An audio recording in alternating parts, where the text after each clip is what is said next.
Dražidové. Vítáme vás u nás na Pelechách a na Strážnici při příležitosti pečení chleba při zahájení sezóny 2013.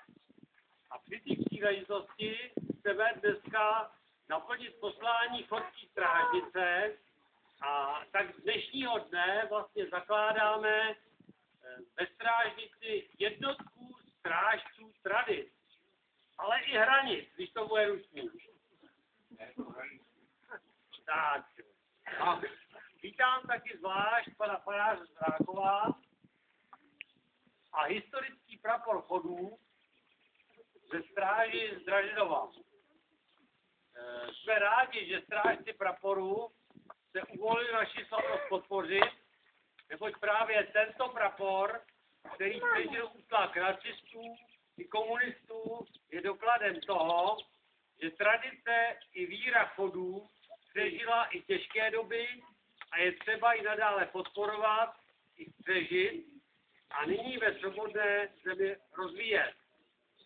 Pana starostu Dražidova prosím teď o několik vět, aby vám něco řekl. Když dovolíte, já bych chtěl poděkovat, že nás že podílej nás na ortodoxní fond rodina. A že Áda, to je ten, který vlastně já a to roku mám koupit, že jejich kabát, teď to na to je znáte, že si vlastně chtěl bych mu poděkovat za to, že nás poslal, chtěl bych stážili člověka, který dokáže něco takového udělat za já.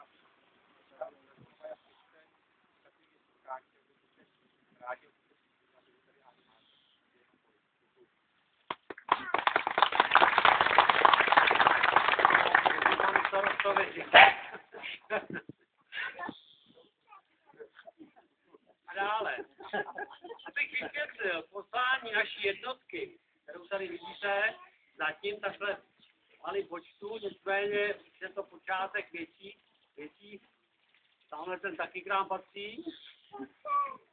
Chtěl bych připomenout, že Chodsko strážilo hranice staletí před nájezdy Němců do Českého království. Tato stráž byla nutná a vždy byla ceněná.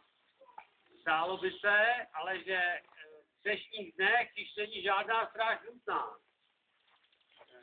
Chrání nás spojenství celou Evropou, máme tady Evropskou unii, Němců už se nebojíme, kupujeme od nich, oni od nás. Ale bohužel s příchodem nových technologií a sjednocování celé Evropy se nám jeví jako velké nebezpečí ztráta právě odlišností kultur malých národů a krajů. A tak zakládáme první jednotku strážců chodských tradic.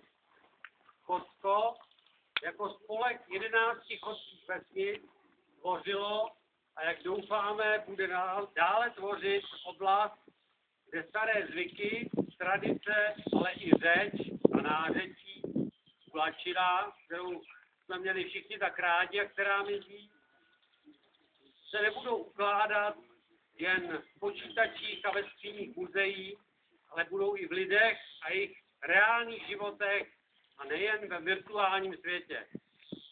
A tak i náš prapor vychází z obrazu chodské pečetě,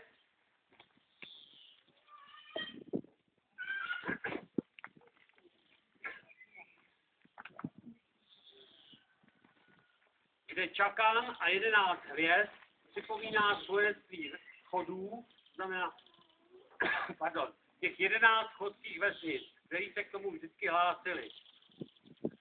Vítáme každého choda, muže či ženu do naší jednotky a doufáme, že i ostatní chodské vesnice, Draženov v čele, se připojí k našemu snažení a i oni založí své strážnice k ochraně tradic a budou reálně podporovat chodské nářečí, zvyky, kroje, písně i hudbu.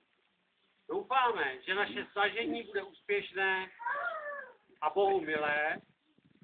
A tak prosím nyní pana faráře, Strákovské farnosti Štěpáka, ke které patříme, aby požehnal našemu snažení i praporu a vyprosil u Boha pro nás přízeň.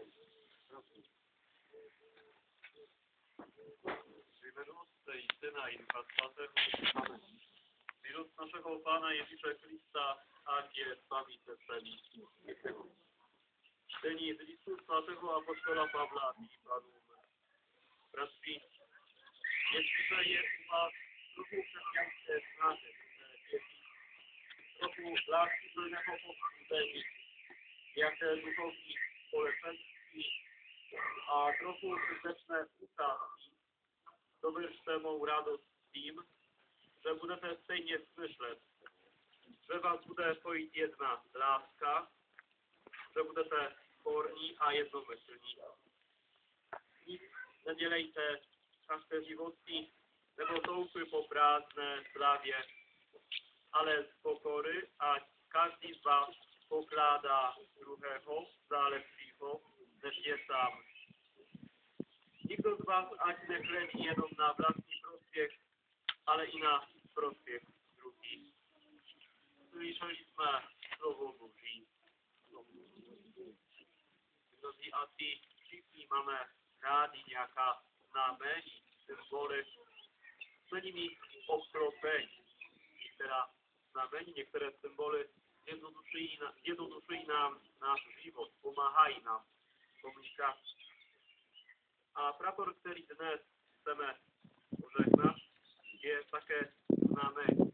A to znamení, které vás bude všechny spojovat.